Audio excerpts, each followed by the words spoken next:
Hello and welcome to our briefing on project procurement management. Project procurement is one of those elements of project management that is often overlooked, and it shouldn't be. If you step back and think of it, most companies do not have all the capabilities they need in-house. They need labor, they need management, they need consulting help, all of which needs contractual relationships and procurement assistance. They also need components, whether it's hardware or software components. So there's much more to it than you would think. So it's important that we do a review of the processes associated with project procurement management in PMBOK 5.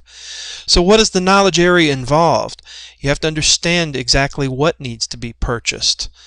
Then you apply the best contract strategy for the situation. You prepare purchase documents to obtain proposals from sellers, and then you have to think about how to evaluate sellers, and then you monitor performance once you've done it. Understanding what materials, labor, equipment needs to be purchased really comes from a make or buy decision. You have to decide, is this something you're going to do yourself, or are you going to have to procure it in some way? Then the contract strategy is associated with what risk you're going to accept. Are you going to seek a fixed price contract or a cost plus contract? Each of these has implications on how the project is managed. So let's take a look at the very beginning where we start at PMI's philosophy on procurement management. You remember this saying that good housekeeping is important for a project, and we see this in the outlook of the PMI philosophy toward procurement management. Procurement management is formal, it's a rigid structure, and it has a formal contractual relationship between a buyer and seller. Now you may think, why is it so necessary to be so formal when we often have relationships between buyers and sellers? That may be true, but on the other hand, you don't want to assume anything. You make assumptions about what you expect the other party to do. The assumptions may be wrong. Then you get into extended arguments about did you deliver what we had expected you to deliver, and you have suppliers asking for payment when you're not ready to pay. So unless you keep good housekeeping practices and keep it very formal, you're going to have misunderstandings about who delivers what and when and how it's accepted. The basic processes associated with procurement are planned procurement management. How are you going to manage your overall procurement effort? Then you actually conduct the procurements. You control procurements once you've conducted them, and finally close procurements.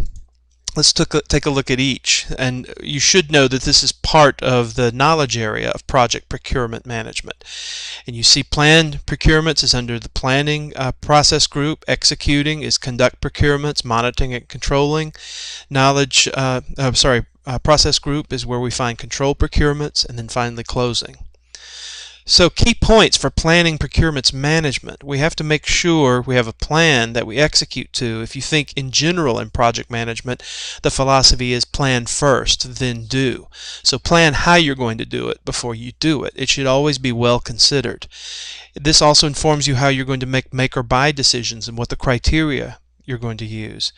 What types of contract types, which really is associated with what type of risk you're willing to bear. This is because if you have a fixed price contract, theoretically you accept no risk while you put all the risk on the supplier. But on the other hand, you still have risk if the supplier commits to a price but then can't meet it and your supplier goes out of business. You also, in the procurements management plan, think about how you're going to evaluate proposals. So you need a good understanding of your overall company and project strategy to have thorough consideration of what criteria you're going to use for evaluating such proposals. Here's the inputs to the process: the activity resource requirements, the risk register, the stakeholder register, and the requirements documentation. Some of these inputs seem to be rather general, but others are very specific.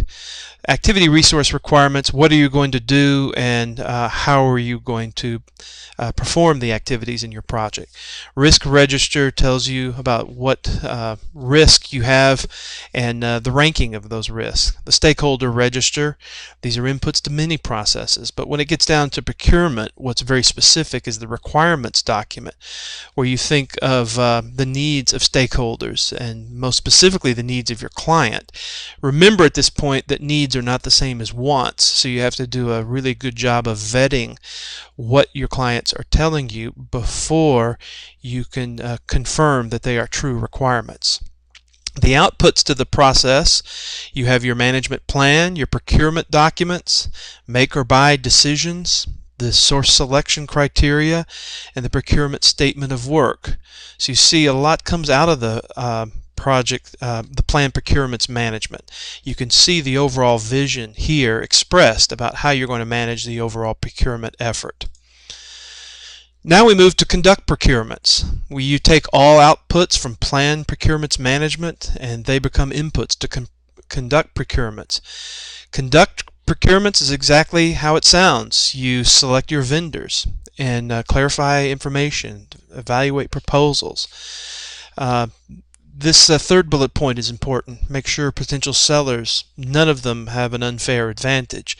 So you have to make sure your criteria is well balanced and it has the interest of your project in mind, not interest of favoring any particular vendors over another. So we see the inputs to conduct procurements, source selection criteria, procurement documents, the statement of work, and also seller proposals. Statement of work outlines what needs to be done, and the proposals are from sellers or vendors expressing how they intend to meet the requirements of the statement of work. And they usually are submitted as responses to requests for proposals. And this is input to conduct procurements. The outputs of this process are selected sellers, agreements, and also resource calendars. So this is very straightforward, and if you think about the overall conduct procurements process and how it flows, it's very much common sense and very orderly. Okay, now we move to control procurements. You look at performance against the contract in terms of the timing of deliveries, the correct and timely invoices of payments, satisfaction of other terms and conditions. It's when you think about controlling procurements and what you really need to do to control them, this tells you why the contract terms are so important. It is rather legalistic, but if you don't do it, you'll have a lot of misunderstandings and expense. The input to control procurements, naturally you're going to have agreements, but you also have to have approved change requests because the agreements may change over time. And this shows the importance of the change request process and change management process, because even if you have an agreement in place, that agreement may change over time, but you never want it to change informally. You want to do it according to a change request process. Okay, so you have agreements and change request process, and those are matched against the actual work performance data and the work performance report. Notice the P refers to plan, where work performance data and work performance report are actuals, and this are inputs to the control procurement process. To close procurements, remember you cannot close procurements until all contracts are closed. You could have an early termination. You can't just complete work and payments and you're done with it. You need to formally terminate the contract. And the contract should spell out exactly how you intend to do this. The inputs to the process are project documentation and the project management plan, which should outline how you're going to administer procurements. Alright, so in closed procurements you have inputs of procurement documentation and the project management plan. The output is actual closed procurements, and you may also use procurement audits and procurement negotiations as a means to formally close out the procurement and make sure it is really the right time to close them.